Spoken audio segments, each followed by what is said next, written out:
Hello, everyone. Welcome back to the Pucking Mad podcast. Today, I'm joined by Luke Tull, who isn't the captain anymore of the the Guildford Phoenix. He's the assistant coach. Luke, thanks so much for coming on, mate. I really appreciate it. So, would you like to introduce yourself? You could probably do a better job of it than me, based on my intro. Well, as you say, I'm the assistant coach of the Guildford Phoenix, and I was the captain for the last couple of years, and passed that across back to Nick Mahinick this year. He did a great job with the younger guys. I played across the junior system through Guildford, and I started playing in Gosport when I was about 8 years old, and then I went to Bracknell, and then I went to Guildford. And about 16, I went on a two-way contract with the Isle of Wight Tigers and played over on the island for a fair few years, which is probably one of the best hockey experiences you can have on that rink. It was fantastic. The people, the fans was brilliant. I went across and played for Gosport for the Devils when they made the ENL1 and was on a two-way contract with them and the Tigers. And that was an insight into both leagues, which was brilliant at the time. And some absolutely fantastic players I got to play with over the years, like Richard Facey, Alex Murray, who's still at Gosport. I mean, the legends on the Isle of Wight that were absolutely fantastic, like Carts and Robo and all those boys were brilliant, and Gutty. And then I went to Haringey for a year, played for the races with Dave Richards at the time, and a few of the players that are still there today. And after that, I went back to Gosport for I think 1 or 2 seasons until the start of the Phoenix, and then from there I've just been with the Phoenix, and it's been probably one of the best choices I ever made in hockey, apart from playing on the island as a kid, was to go back to Guildford and start and help grow the sport within, or grow the team. And it's been a brilliant ride. This year was slightly disappointing, but obviously we've been building up, and now we've got to start again and build with the children, the younger guys we've got in there.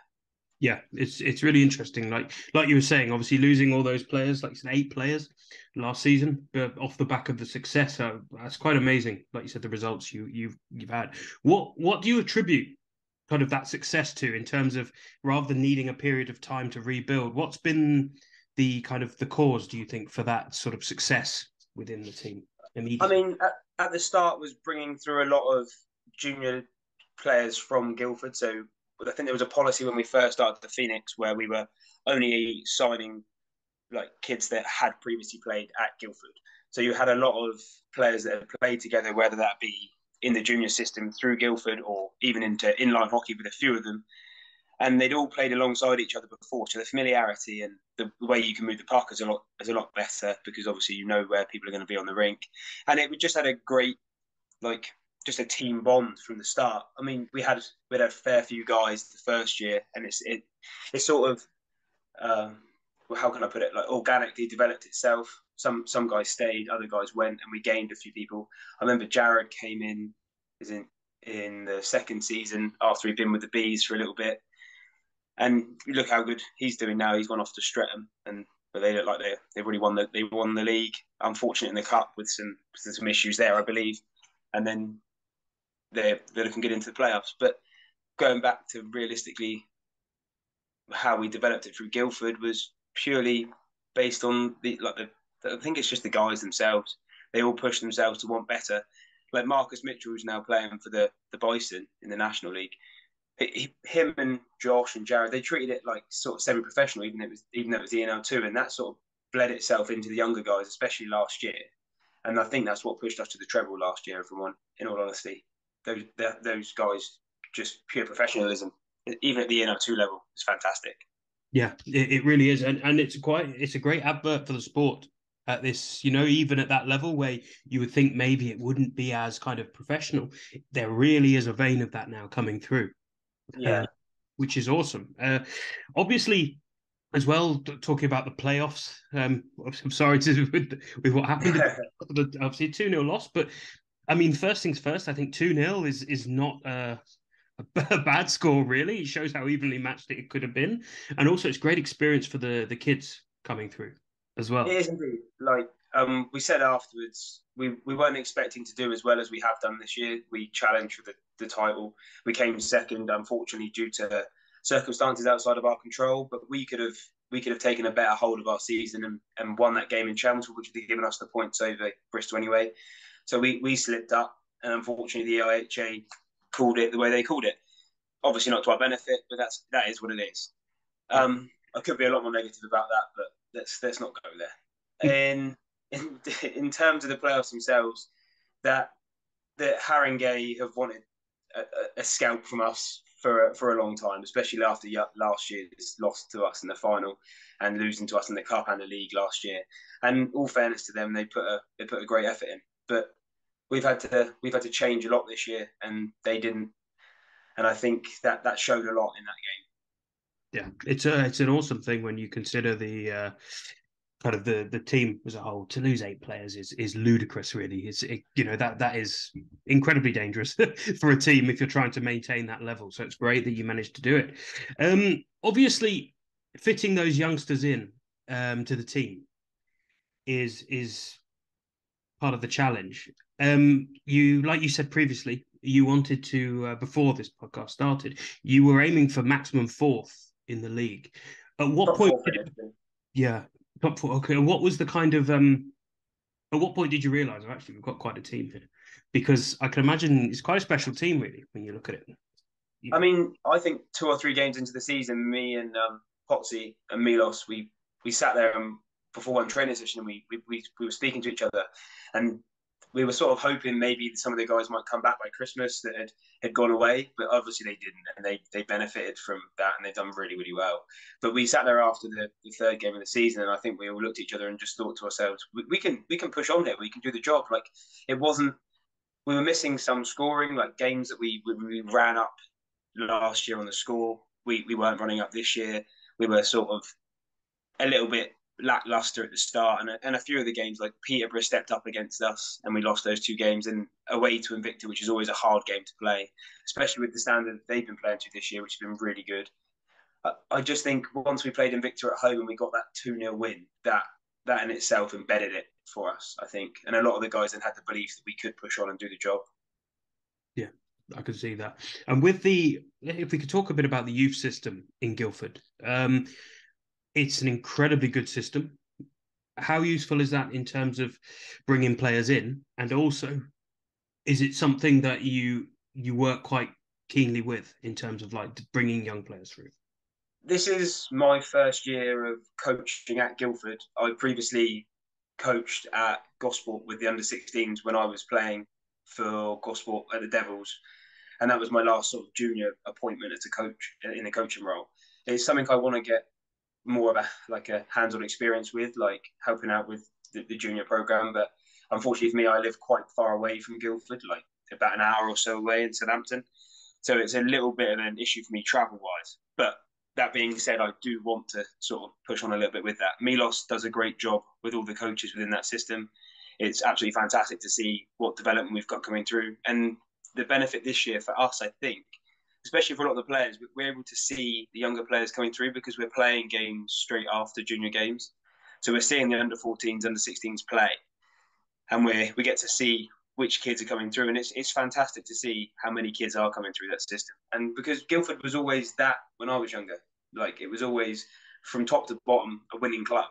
And I think that they're very much getting back to that sort of on that track, especially the under-12s just won their Southwest Division title yesterday, I believe. Right. So we might have had a losing weekend, but at least one of our teams got a good result. Yeah, it's awesome, particularly with that kind of winning vein. Having that in there is so important. And talking about kind of obviously the Phoenix is the kind of the top of that part of the club. How much kind of interaction do you have with the Flames? Is there much interaction, or is it something that maybe you'd like? But apart from obviously seeing them around the rink, we don't have a lot of interaction with sort of the imports. I think a few of the guys that live in Guildford see them out and about. Okay. Obviously, with Hemmer being involved now and Andrew Hemmings obviously being our coach previously and one of our star players, we have interactions with him. He comes out and trains with us occasionally when he fancies to skate, when he's not being lazy. And he wants to get a little bit of fitness in. But the younger guys that are on 2-way contracts with the Flames, they're on contracts with other National League, they're on contracts with National League teams. So we don't really get interaction with them, which would be something maybe to look at for the future, but I don't know what the plans are there for the Flames. And it's very much their sort of show, and we play to what we're told to do, really, within the Guildford setup. Yeah. Yeah, I can understand that. I suppose as well, it's the idea, particularly with the elite league, it's a bit of a ring fenced kind of thing, lots of imports, things like that. Is it something you would like to see, perhaps more kind of players coming, or more interaction, or perhaps more kind of homegrown players making their way into that team?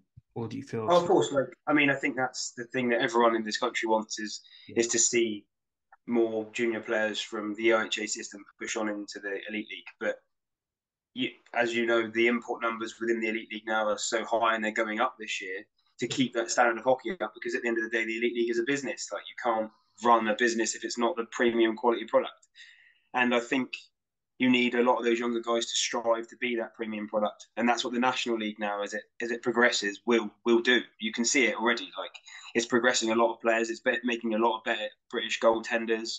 This is this is where the development starts, and we said it before the podcast started. It's a 5 to 10 year program for these clubs. Like they're not going to produce these players overnight. They need to develop these players for that position, and I think it's a different set of circumstances to talk about if you're talking about how many players should be playing the elite league, because there's so many other things to it, like the finance side of it for people and what they earn for themselves. Like it's very difficult, but it looks like it's going in the right direction. definitely, yeah, I would agree. It's a strange thing, the Elite League, but it's great to see, like you mentioned there, the National League really is pushing now, and it's just the development that we're seeing in that is amazing. A bit of a controversial question, so if you don't want to answer it, I don't blame you. How do you feel about the National League? Because there's lots at the moment. There's a lot of kind of controversy surrounding the league, big teams being added. How do you feel as somebody kind of looking up from another level? Would you like to see more teams in there or not? Well, more teams in the National League. Yeah, more teams in the national. I mean, I'd love to see Solway in the National League, like for sure. Like the Sharks have done a great job, and they're developed. I've heard a lot about them and what they've been doing up their end of the country is absolutely fantastic to see. And I think they put an absolutely fantastic performance in if they were to enter that league. I mean, Streatham, the standard of their team and the guys they've got on that in that club, they should be in the National League. But I understand why they're not. Like, there's so many different things to that, like housing costs in London to house imports and the number of imports and the number of players you need. But it's just financially unobtainable, I think, for them. The National League itself, I mean, I've not really ever. When I was younger, I watched the EPL a lot and kept up to date with it. But for the last few years, I've sort of not really taken a look at it. And then I think this year and last year, I started to watch more of the highlight packages put together, because I think that's been absolutely brilliant. Like every club putting out highlights packages each week to show the standard of some of these players are getting to, and it's great to see. Like I mean, watching the Leeds Knights, like I mean, absolutely fantastic.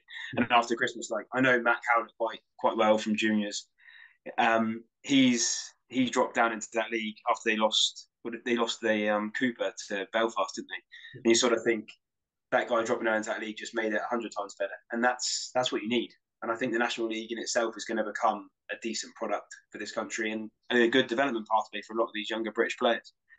Definitely. Yeah. It's one of those kind of awesome things, isn't it? Like you say, it's the media stuff that's starting to go on now and things, particularly with Leeds, like you say, that I remember at the kind of the beginning of the season, Ryan Aldridge is there kind of saying, "Oh, we've got this team now, there's good." He's making all these promises about the team. And I remember thinking, I don't know, I think he's lost his marbles a bit here. But actually, like the quality of that team is incredible. It's insane, and it's a great thing for the league. I would agree with you on the Solway comment. Definitely, I can't see how they couldn't be given a shot. I understand it's complex, it's a minority sport, but what a It's team. the travel, though, isn't it? I think It is, yeah. the travel is the problem for a lot of clubs. You think Yeah. Basingstoke travelling to Solway, Yeah. maybe their budget doesn't allow for that sort of thing, and you've still got to get guys that are working regular jobs, like Marcus Mitchell, like I mentioned earlier, went to the Bison this year. He works 5 days a week as well, and then trains twice a week, and then goes away with the Bison. Like it's a lot of commitment, and you need the financial, like it's an obligation really to the guys to look after them, to make sure they're not losing out by traveling these hours and hours up there. But you can fit it in. Like those guys in that league are very intelligent owners. They could work something out, I'm sure. I mean, Nicky Watt on his podcast, 4,000 and Counting, he's mentioned it several times and what they could do. Yeah. And I mean, I'm sure they've discussed it. There's no way they haven't. Definitely. I'm sure they have. I don't see how they couldn't have. They have their head under a stone. I know it's the EIHA, but surely they've kind of considered things as well. I'm sure. I mean, I think at the moment in their league, Solway have got an agreement where they actually they play their away games on Sunday anyway, so they take the hit in terms of in terms of the Sunday returning home kind of. Yeah. Which I mean, I'm sure they would probably agree to continue those terms for the national. I'm not sure. Um, but yeah, maybe I don't know, maybe conferences north and south could be a way of trying to deal with that problem, but I'm I not guess sure. it would create a different element to the competition as well if you were to create two conferences and then just had like the longer games. You maybe you play two over the course of a weekend, Yeah, like whatever way you could fit it. But a conference system would be fantastic. You could have a really decent playoffs. Then, couldn't you? You could have something similar to like an NHL style playoff, yeah, and you'd have a big group of like teams to choose from. It'd be fantastic. I definitely. did hear a rumor that there was an application by two teams to enter the National League this year, one from the south, one from the north. So I would assume Solway, but I don't know who it would have been from the south because I know Streatham aren't in a position to enter that league. Yeah, I don't So know. Yeah, that's the problem with though this bloody sport is the rumor mill is fantastic, isn't it? I do love it sometimes, some of the stuff. But yeah, I think it's great if we could add a few extra teams in. I mean, I think it would be great to see an even number of teams, mainly to try and kind of even things out. But yeah, maybe conferences could be an idea, but we'll see. I don't know. Um, what about like obviously for you with the future of the Phoenix? Where do you've got a really good youth setup with players coming through? Perhaps you struggle holding on to those players in some respects. What would you like to see for the future of Phoenix? Like, would you like to see them go up through the leagues or um, stay where they but are? I don't know if within the club frame it is possible for us to go up. Unfortunately, I know a lot of teams were calling for it last year after we did the triple, but I think what we need to stick to is the development side of things, and I think that's the most important bit for the Phoenix. I think it has to be a development club and it has to push players on. And if it was me, I'd like to see every year 7 or 8 players leaving and going on to the ENL1 and the National League. And if I'm part of the coaching team going forwards, that's what I want to see every season. I wouldn't want to get to a point where you're stagnating and having the same guys re-signing every year, and then I end up being 40 years old and still playing first line defense. I want to be 35 and going, well, I'm on the third line, and to be honest with you, I'm not going to play anymore. Like, I want to see that club with an average age of 18, 19, because the ENL2 for me should be that. And with a lot of the younger guys we've got, I think that's what it is. I mean, I know, like, for example, Nick's got younger children now, and I think he was hinting at me like that he wants to put some of their stuff first rather than him first, which is perfect, like, for him. But some of those younger guys will have to step up and take that role if he was to depart. But that's what it should be. And I don't think you can go any other way, because otherwise you go back to ENL2 being players all over the age of 28 to 40. And that's not what the league should be about at all. No, you're completely right. It should be a first step, but for Should be a first step. should And be it should be like, I know they tried the under 20s league again a couple of years ago, and it wasn't successful purely based on the fact that a lot of the kids would have rather played ENL2, ENL1, EPL at the time. But I think maybe the ENL2 needs to step up then and be that league. But I don't mean you need to make a rule. Like, I think some people have suggested making a rule that you can only play a certain amount of players over the age of 30. I don't think that's necessary. But clubs in themselves should be aspiring to be, like, to generate players for other clubs and generate players for a higher standard rather than just winning games in the ENL2. It's yes. part of it, but you should be looking at your development program as well. Yeah, it's a really important thing. I mean, the one thing that is clear that players need, particularly in a minority sport where there aren't as many rinks as we really should have, I think, in this country, players need ice time, and Yes, giving these kids the opportunity to play at a level that is not only competitive but pushes them is so important. You know, it's easy, like these youth leagues are great, but they're like it doesn't work, I think, when you don't have so many kind of it's not such a popular sport as maybe football or something no, like of that. course not. And it's obviously it's a finance thing as well. Like, it's a massive inconvenience for a lot of parents if their kid decides to be a hockey player. Like, it's not. a financially viable sport unless you earn a certain amount of money. Like, it's not just the kit, it's not just the subs, it's the travelling and where you've got to go. It's not close by for anyone. It's a lot of effort for people and a lot of investment. And I think there's one thing that's big at the Phoenix is everyone pays subs. Like, all the boys pay their way. We're not draining the junior club. We're not using the finances of that to fund us. We're very much, we have all those boys pay subs and they all turn up every week. They all travel every week, and that's a big thing for Guildford, because I think it's a misconception that because Guildford's got an elite league team, we get some sort of funding, but we don't. Yeah. So no, it's one of those quite interesting things, isn't it? They obviously got a very similar logo.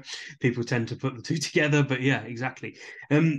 What about for you? Like, obviously, final part, I suppose, before I leave you alone. I'm sure on a Monday, this is the last thing you want to do. But obviously, quite new to coaching in terms of, like, this is your first one as an assistant coach with the Phoenix, first season.